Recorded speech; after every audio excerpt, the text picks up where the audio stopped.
زمانہ کہتا ہے دین اور دنیا ساتھ لے کے چلنا ہے. مطلب چوری کرو, پارٹی کرو, رشوت لو, حرام تعلقات بناؤ, سوسائٹی کے اسٹیریوٹائپس کو انٹرٹین کرو, غلط کو صحیح جانو اور صحیح کو تنقید کی نگاہوں سے دیکھو. دنیاوی سٹیبلٹی کے لیے خدا کو بھول جاؤ. شادی تو اول کرو تب جب حرام ریلیشن کر کے دل بھر جائے, اور اگر کر بھی رہے ہو تو عالی شان بادشاہوں کے جیسی, جس میں پیسہ اتنا خرچ کرو جس سے سال بھر 3 خاندان پل سکتے ہو. تنہائی میں گانے سنو, نامحرم کو BFF بناؤ, ٹک ٹاک دیکھو, تم بھی ناچو, سب کو ساتھ نچواؤ, اور ایسے ہر کام کرو جس کے اندر خدا ناخوش ہو. 1 منٹ, خدا ناخوش ہو؟ اسلام بھی تو لے کے چلنا تھا.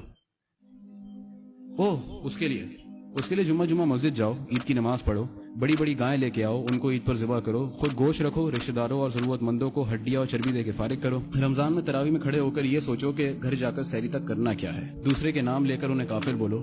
جب جہاد کا وقت آئے تو لو یو پاک آرمی اور اللہ اکبر لکھ کے ثابت کرو تم مسلمان ہو. قرآن کو چومو اور سمجھے بغیر وہی واپس رکھ دو جہاں سے اٹھایا تھا. درگاہ پر جاؤ اور وہاں جا کے دعائیں مانگو, اور جب بڈھے ہونے لگو تو تسبیح ہاتھ میں لے لینا. دین و دنیا ساتھ لے کے نہیں چل سکتے, دین ہی دنیا ہے. یہ ویڈیو ان تک نہیں پہنچے گی جنہیں اس کی ضرورت ہے, کیونکہ وہاں تک صرف اور صرف انسٹاگرام کا الگوریدم گانے ہی پہنچائے گا.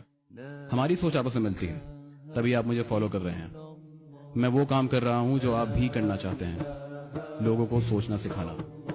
اب آپ وہ کام کریں جو میں بھی کرنا چاہتا ہوں, اس پیغام کو ان تک پہنچانا جنہیں اس کی ضرورت ہے.